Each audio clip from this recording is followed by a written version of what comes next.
গাইছ এইয়া ভেন্দিৰ ভিতৰত মানে মছলা ভৰাই দি পেলাই ভাজিছি এইখিনি ধুনীয়াকৈ ভেন্দিত কিবা ৰেচিপি বনাব মামীয়ে এইগিলা কিবা মছলা চছলা ভাজবা দিছি মামীয়ে ভাজি আছে বনাই আছে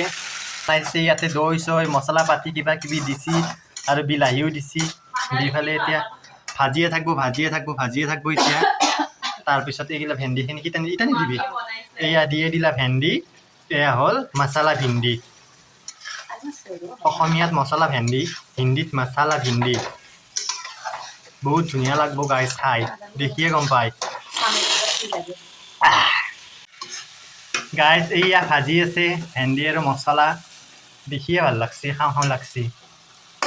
আমাৰ মামীয়ে বৰ ধুনীয়া বস্তু বনাব জানে কি কৈছা গাইজ এগিলা খান কিমান খাব নাপা ৰখি আছে এটা মই এটা তাই আমি খাম ৰখি আছো গাইজ কেৰেটোৰ ওচৰতে খাম আৰু ইফালে আৰু এই 2টা বজাত চাহ লৈছো চাহ খাম ইতান